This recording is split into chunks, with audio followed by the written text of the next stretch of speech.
नागपूर शहरातील सीताबर्डी पोलीस ठाण्याच्या हद्दीतून एक महत्त्वाची कारवाई समोर आली आहे।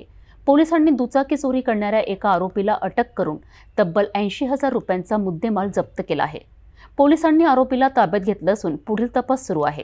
नागपूर शहरातील माणस चौक परिसरात उभी केलेली हिरो प्लेजर दुचाकी 17 जानेवारी रोजी चोरीला गेल्याची फिर्याद जागेश्वर दामोदर ठाकरे व 59 वर्ष यांनी सीताबर्डी पोलीस ठाण्यात नोंदवली होती। या प्रकरणात गुन्हा दाखल करून पोलिसांनी तपास सुरू केलाय। सीसीटीव्ही फुटेज, तांत्रिक तपास आणि गोपनीय माहितीच्या आधारे पोलिसांनी प्रलय भोजराज टेंभरे वय 27 वर्ष याला ताब्यात घेतलाय।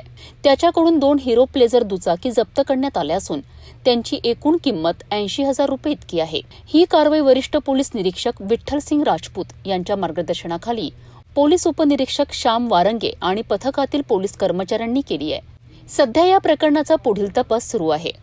सदर गुन्ह्याच्या तपासादरम्यान आम्हाला पेट्रोलिंग दरम्यान एक संशयित आरोपी मिळून आला होता। त्याचं नाव आहे प्रलय भोजराज टेंभरे वय 27 वर्षे, राहणार गोविंदराव कुळमाते। याच्या घरी किरायाने प्लॉट नंबर 12 धम्मकीर्ती नगर वाडी नागपूर।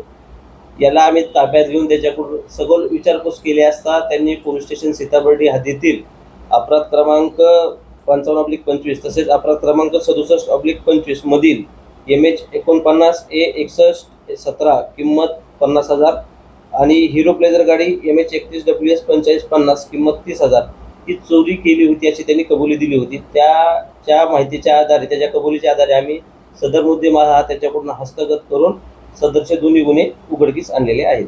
पोलिसांच्या या कारवाईनंतर परिसरातील नागरिकांनी दिलासा व्यक्त केला असून अशा दुचाकी चोरी प्रकरणांवर नियंत्रण आणण्याकरिता पोलिसांचे प्रयत्न सुरूच राहतील अशी अपेक्षा आहे।